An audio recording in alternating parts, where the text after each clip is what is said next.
오병이어 기적은 우리 예수님의 3대 기적 중에 하나입니다.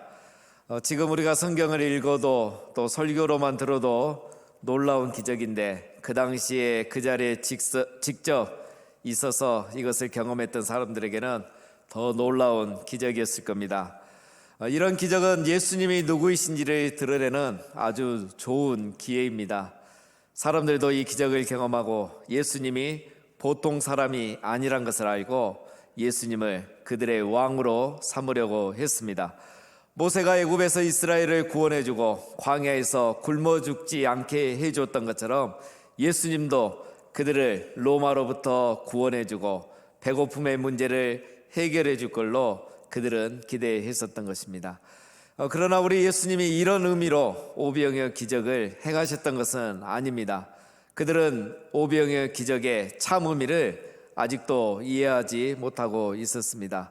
오히려 그들은 더 나아가서 예수님에게 모세처럼 당신도 하늘로부터 신비한 만나가 내리는 이런 기적을 보여달라고 요구했습니다.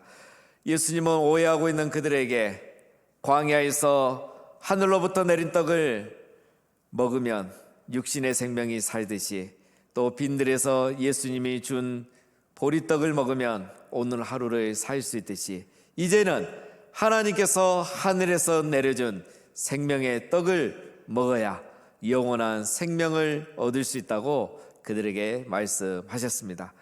그리고 예수님은 이제 본격적으로 내가 바로 하늘로부터 내려온 생명의 떡이라고 말씀을 하십니다. 35절에 예수께서 이르시되 나는 생명의 떡이니 내게 오는 자는 결코 줄이지 아니할 것이요 나를 믿는 자는 영원히 목마르지 아니하리라.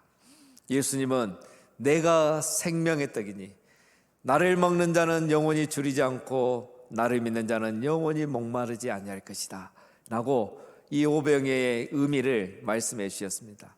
예수님께서 이렇게 말씀하시자 사람들이 수군거리기 시작했습니다.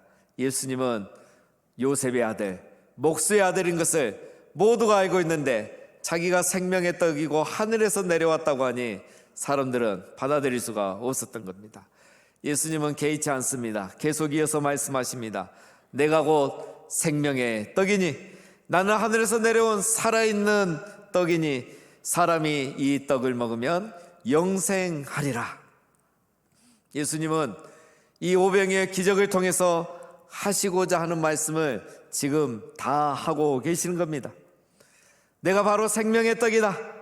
광야에서 만나를 먹어도 죽었고 빈들에서 보리떡을 먹어도 배가 고프지만 생명의 떡인 나를 먹는 자는 영원히 배고프지 아니하며 영원히 목마르지 아니하며 즉 영원한 생명을 얻게 될 것이다. 이렇게 말씀을 하셨습니다.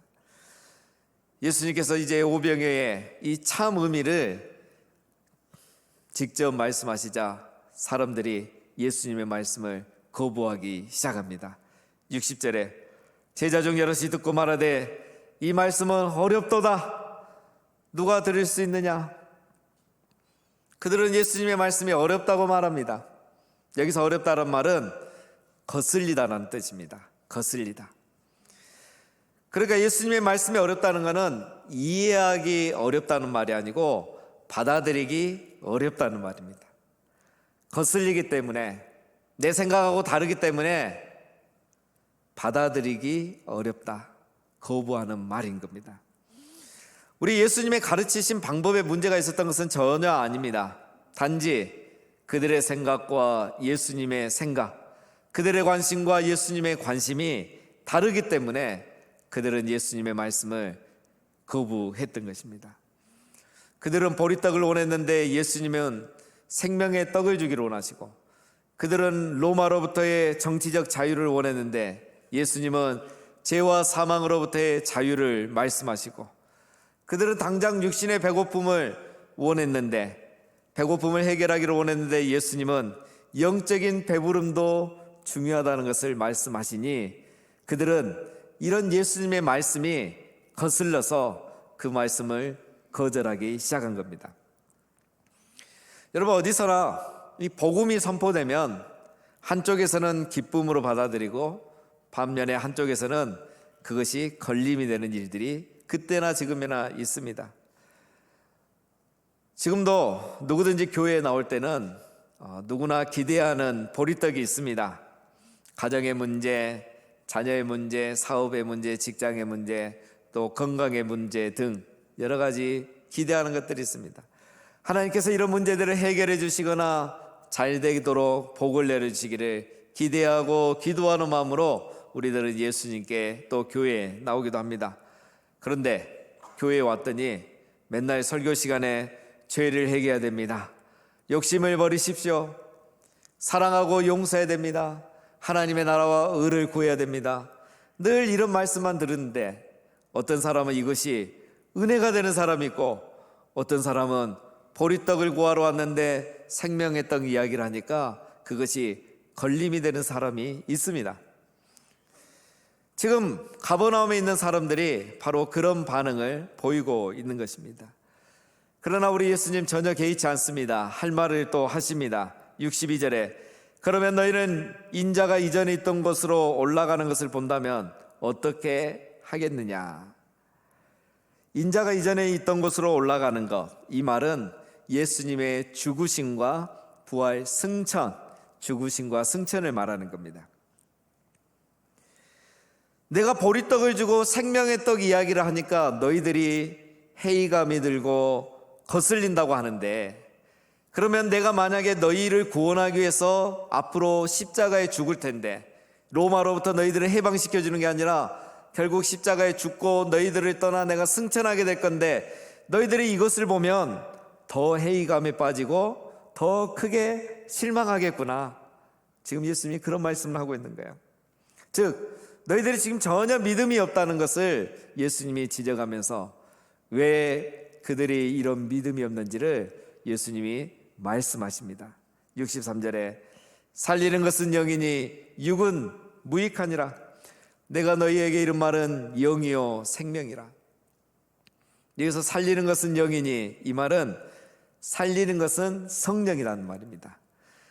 성령께서 살려줘야, 성령께서 우리의 영을 살려주고 거듭나게 하셔야 우리가 깨닫고 믿고 영생을 얻을 수 있다는 겁니다. 내가 지금 너희에게 이르는 모든 말들은 영적인 생명에 관한 말씀이다.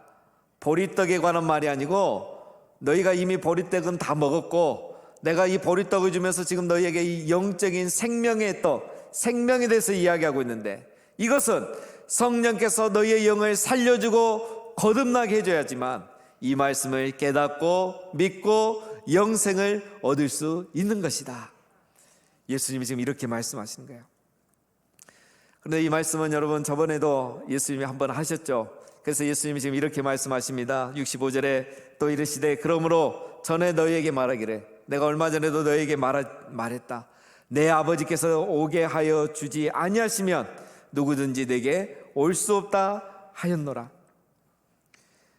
이전에 말한 것처럼 하나님께서 나에게로 오게 해주신 사람들만이 예수님께서, 성령께서 그들을 거듭나게 주셔서 이 말씀을 깨닫게 하고 영생을 얻을 수 있다고 내가 전에도 너에게 말하지 않았느냐, 이 말씀인 겁니다. 여러분, 우리가 전에도 이 말씀을 살펴봤지만 지금도 이 말씀을 들으면 너무너무 우리에게 은혜가 되는 말씀입니다.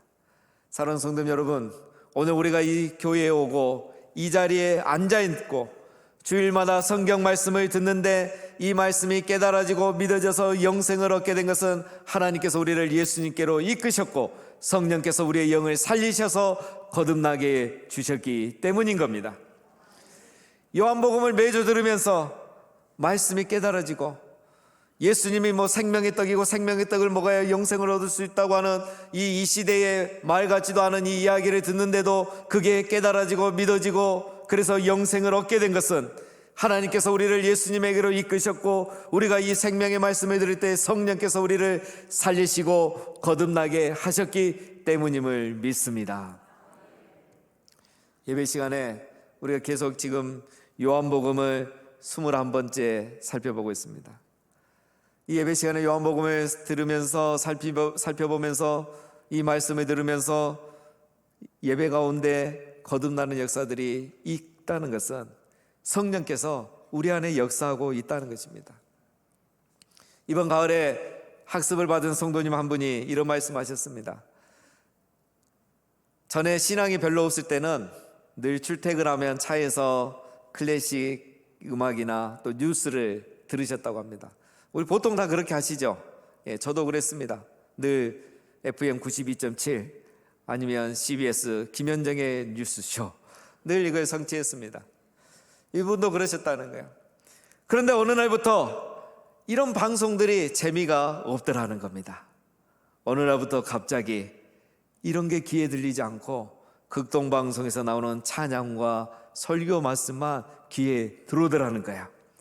너무 좋고 행복하더라는 겁니다. 그래서 제가 질문했습니다. 그렇게 되신 특별한 계기가 있으셨습니까? 이렇게 대답하셨습니다. 저도 잘 모르겠습니다. 어느 순간 갑자기 그렇게 되었습니다. 여러분, 우리는 그 이유를 알고 있죠. 요한복음 3장에 바람이 임으로 불매 내가 그 소리는 들어도 어디서 와서 어디로 가는지 알지 못하나니 성령으로 난 사람은 그러하니라. 예. 생명의 말씀을 통해서 성령께서 우리 성도님을 바람처럼 거듭나게 하셨기 때문인 것입니다. 어제 저희 교회는 새가족 환영의 밤을 했습니다. 올해 저희 교회에 등록하신 새가족 분들을 모시고 정말 오랜만에 이런 저녁 만찬 시간을 가졌습니다. 새가족 분들께서 올해 많이 오시고 또 많이 정착을 잘 하셨는데 어제 이야기를 들어보면서 이렇게 잘 정착하신 데는 두 가지 이유가 있다는 생각을 해봤습니다. 첫 번째는 우리 교회와 즉 지혜와 목장에서 우리 새가족들을 따뜻하게 잘 맞이해 주셨기 때문인 겁니다. 어제 새가족분들이 공통적으로 하시는 말씀이 거제교회는 따뜻한 교회입니다 라는 말씀을 하시는 거예요. 교회가 크고 사람이 많아서 아무도 자기에게 관심 안 가질 줄 알았는데 지혜에 가도 관심을 가져주고 목장에서도 잘 챙겨주고 또 행복 공동체에 가니까 얼마나 따뜻하게 맞이해주고 도와주는지 너무 감사했다는 거예요. 그래서 앞에 있는 우리 배우처럼 하나님을 사랑하고 이웃을 사랑하는 정말 자기 새가족들이 처음 보는 이웃인데 우리들을 사랑해주는 따뜻한 교회가 거제교회라고 그들이 생각하셨다는 겁니다. 이런 말씀을 들어보면 맞습니다, 여러분. 우리가 새가족들이 한 분 한 분 오시면 얼마나 소중한 분인지 그래서 그분들을 따뜻하게 맞이하고 대해야 된다는 것을 알 수가 있습니다. 두 번째로 우리 새가족들이 이렇게 정착하게 된 것은 하나님께서 이분들을 우리 교회를 통해서 또 성령을 통해서 예수님께로 이끄셨기 때문이란 걸 알 수 있었습니다. 새가족분들께서 어제 몇 분이 간증을 하셨는데 정말 모두가 은혜 받고 감동받는 그런 시간이었습니다. 이 요한복음을 통해서 예수님을 알게 되고 또 창세기를 통해서 우리 새벽기도와 금요기도의 창세기를 살펴보는데 창세기를 통해서 하나님을 알아가는 기쁨이 너무 좋고 그 힘으로 이 힘든 시기를 버티고 살아가고 계신다고 간증을 하시는 거예요. 여러분, 우리가 생각하기에 새가족들에게 어려울 것 같던 이 성경, 창세기, 요한복음, 이 성경이 이렇게 그들에게 다가온 것은 성령께서 그들 안에 역사하시고 그들을 거듭나게 하셨기 때문인 걸 우리는 믿습니다. 성령께서 또 이렇게 하신 것은 하나님께서 그분들을 우리 교회로 인도하시고 예수님께로 인도하셨기 때문에 하나님의 택한 자임을 아시고 성령께서 살리시고 거듭나게 하신 줄로 믿습니다. 여러분, 우리가 예수님의 음성을 직접 듣는 것도 아니고 이 기록된 성경을 가지고 원본도 아닌데 이 성경을 가지고 사람인 목사가 설교를 하고 사람들끼리 모여서 성경 공부를 하는데 그 시간을 통해서 성령께서 우리를 거듭나게 하시기 때문에 이러한 놀라운 역사가 오늘 일어나고 있는 것입니다. 다시 2000년 전 가버나움으로 돌아가 보겠습니다. 지금 이곳에서도, 우리가 있는 이곳에서도 21세기에도 예수님의 말씀을 통해서 이런 역사들이 일어나고 있는데, 2000년 전 가버나움에서는 예수님이 직접 말씀하시고 예수님이 직접 그들 앞에 나타나셔서 이렇게 말씀하시는데 사람들이 어떻게 반응을 했습니까? 66절에 그때부터 그의 제자 중에서 많은 사람이 떠나가고 다시 그와 함께 다니지 아니했습니다. 예수님이 보리떡을 주시고 생명의 떡 이야기를 하니까 많은 사람들이 예수님을 떠나버린 겁니다. 그리고 다시는 예수님에게 찾아오지도 않았습니다. 예수님께서 이 놀라운 기적을 행하시고 이틀 동안 이런 귀한 말씀을 전하셨으면 사람들은 이때쯤이면 자기 자신을 한번 돌아봐야 됐죠. 아, 내가 정말 예수님을 제대로 모르고 있구나. 내가 저분을 잘 몰랐구나. 내가 보리떡만 관심 있었지 생명의 떡도 나에게 필요한 것이구나. 그들은 한 번 정도 생각해 봐야 했습니다. 그러나 그들은 그들의 무지를 깨닫지 못했고 또 그들의 생각을 전혀 바꿀 마음이 없었습니다. 오늘 우리는 이 본문을 보면서 두 종류의 사람들을 볼 수 있습니다. 첫 번째는 예수님을 떠나는 사람들입니다. 많은 사람들이 예수님을 떠났습니다. 이 놀라운 기적, 이 인류 역사상 이 기적을 직접 체험한 사람이, 직접 두 눈으로 본 사람이 얼마나 있겠습니까? 이 놀라운 기적을 눈으로 보고도, 그 기적을 직접 입으로 먹어보고도 많은 사람들이 예수님을 떠나버렸습니다. 그들이 예수님을 떠난 이유가 있습니다. 말씀이 그들에게 거슬렸기 때문입니다. 자기의 생각과 말씀이 달랐기 때문에 그들은 말씀을 받아들이기를 거절했던 것입니다. 그들은 정치적인 자유와 육신의 배부름을 꿈꾸었는데 예수님은 영적인 자유와 영적인 배부름을 말씀하신 거예요. 그래서 이들이 예수님을 지금까지 따라다니면서 분명하게 깨달은 한 가지가 있습니다. 그들은 이제 확신을 하게 됐죠. 그들과 예수님은 동상이몽이었다는 걸 이제야 이들이 깨닫습니다. 예수님이 생각하는 것과 우리가 생각하는 게 너무 다르고 우리가 원하는 것과 예수님이 원하는 게 너무 다른 걸 그들은 이제야 깨달은 겁니다. 그래서 이제 더 이상 예수님을 알고 싶지도 않고 관심도 없는 겁니다. 예수님의 말씀을 받아들이기도 싫은 겁니다. 그래서 그들은 예수님의 말씀을 거절하고 진리를 알기를 거절한 겁니다. 그들은 무지했습니다. 이런 무지라는 것은 모르는 것이 아니라 알려고 하지 않는 것이 무지입니다. 자신을 고수하려는 생각이 진정한 무지인 겁니다. 이것이 모든 것에 있어서 가장 큰 걸림돌이 되는 거죠. 신앙에 있어서도 마찬가지입니다. 말씀이 걸림돌이 아니라 무지가 가장 큰 걸림돌입니다. 어떤 분은 성경이 재미없다고 말합니다. 성경이 걸림돌이 아니라 성경을 알려고 하지 않는 것이 걸림돌인 것입니다. 우리가 이 무지라는 걸림돌을 차버리지 않으면 절대 진리를 알 수가 없습니다. 진리를 알지 못하면 생명의 떡을 먹을 수 없고 육은 살아있을지라도 영이 죽은 사람이 되는 것입니다. 그래서 이 많은 무리들이 생명의 떡이신 예수님이 자기들 눈앞에 있는데도 그렇게 예수님이 간절하게 말씀을 하고 계시는데도 그들은 예수님을 떠나버린 겁니다. 여러분, 우리 예수님의 마음이 얼마나 아프실까요? 오병이어 기적이 지금 다른 방향으로 흘러가고 있습니다. 이 놀라운 기적을 보고 많은 사람들이 예수님을 믿을 줄 알았는데 우리는 그렇게 기대했는데 오히려 우리가 기대했던 것과는 지금 반대 방향으로 가고 있습니다. 사람들이 보리떡만 먹고 생명의 떡은 거절하고 떠나버렸습니다.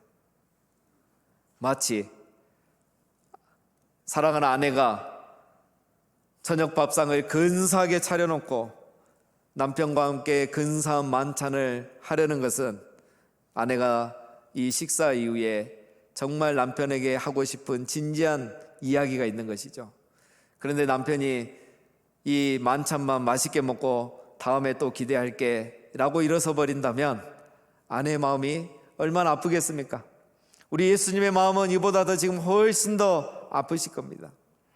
그런데 다행히 거기에는 12제자가 남아 있습니다. 많은 사람들이 예수님을 떠났지만 예수님을 따르는 제자들이 그곳에 남아 있었습니다. 예수님은 남아있는 12제자에게 물으십니다. 너희도 가려느냐? 너희도 떠나겠느냐? 이제 버리떡이 없으니까 너희도 이제 떠나겠느냐?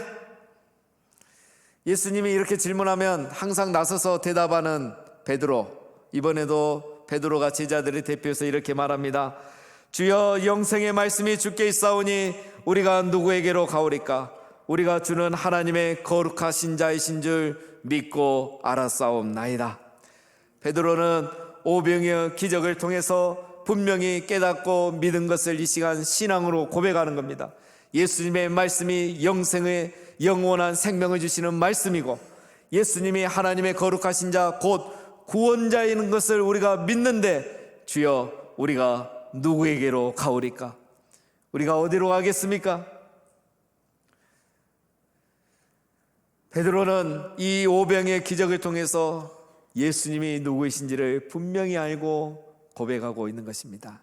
사랑하는 성도님 여러분, 오늘 이 베드로의 고백이 우리 모두의 고백이 되시기를 주님의 이름으로 축원합니다. 예수님의 말씀이 영이요 생명이고 그 말씀이 우리에게 영원한 생명을 얻게 하는 하나님의 말씀, 생명의 말씀인 걸 믿게 되시기를 바랍니다. 우리 중에 한 분도 빠짐없이 예수님이 하나님께서 구별하신 거룩하신 자, 즉 우리의 구원자이심을 믿게 되시기를 바랍니다. 여러분, 우리는 대림절 세 번째 주일을 보내면서 이제 한 해를 돌아봐야 될 그런 시간들을 보내고 있습니다. 내가 교회를 오랫동안 다니고 있지만 또 한 해를 다녔지만 주여, 영생의 말씀이 주께 있사오니 우리가 누구에게로 가오리까? 오늘 우리가 이러한 신앙 고백을 하고 있는지, 또 그렇게 고백하고 있다면 그 말씀에 맞게 오늘 우리가 살아가고 있는지 이 대림절 기간 우리 자신을 돌아봐야 됩니다. 생명이 없는 곳, 참 음료와 참 양식이 없는 곳에 우리의 마음을 너무 빼앗기지는 않았는지 우리는 자신을 돌아봐야 될 시간입니다. 베드로가 이렇게 멋진 고백을 했는데 예수님이 베드로를 칭찬하지를 않아요. 바로 이렇게 말씀하십니다.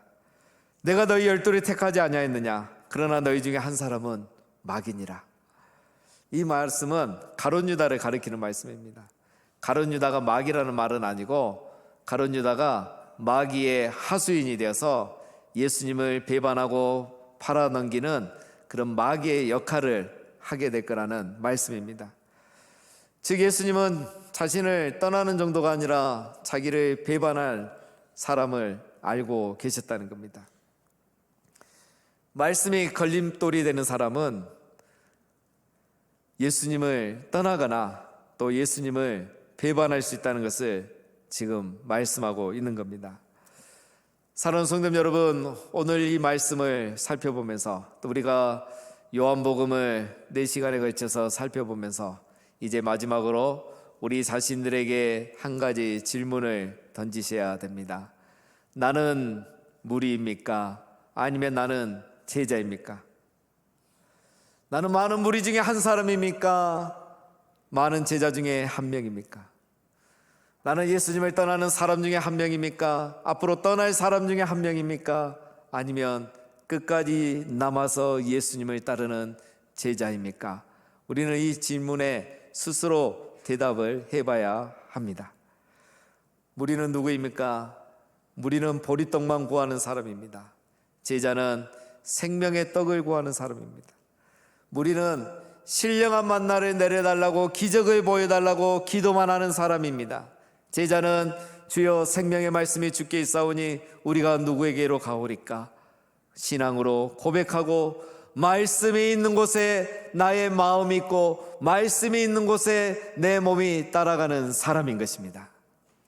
무리는 기적만을 요구하지만 제자는 생명의 말씀을 쫓아다닙니다. 무리는 썩을 양식을 찾아다니지만 제자는 영생하도록 있는 양식을 위하여 살고 그 양식을 따라다닙니다. 무리는 자기의 야망을 따르지만 제자는 예수님을 따르는 사람입니다. 무리는 자기 아집을 버리지 아니하지만 제자는 자기를 부인하는 사람입니다. 무리는 자기 십자가를 지고 힘들다고 매일 불평하고 원망하고 살지만 제자는 날마다 자기 십자가를 지고 자기를 부인하고 끝까지 예수님을 따라가는 사람입니다. 사랑하는 성도 여러분, 나는 누구입니까? 나는 언젠가는 예수님을 떠나는 많은 무리 중에 한 사람입니까? 아니면 끝까지 예수님을 따르고 남아있는 제자 중에 한 사람입니까? 그것은 오늘 우리의 고백과 삶으로 알 수 있습니다. 주여, 영생의 말씀이 주께 있사오니 우리가 누구에게로 가오리까? 오늘 이 고백이 우리의 고백이 되고 우리의 삶이 되시기를 주님의 이름으로 축원합니다. 그래서 생명의 말씀이 있는 곳에 늘 우리의 마음이 있고 생명의 말씀이 있는 시간에 우리가 그 시간을 기억하고 모이기를 힘쓰고 영생의 말씀이 있는 곳에 우리가 그곳에 함께 있는 그러한 우리의 고백이 되고 삶이 되어야 하겠습니다. 그래서 이 영생의 말씀, 생명의 말씀을 늘 읽고 묵상하고 들으심으로 영생을 얻게 되는 축복과 또 영생의 축복을 풍성하게 누리시는 우리 모두가 되시고 이 대림절 기간이 되시기를 주님의 이름으로 축원드립니다.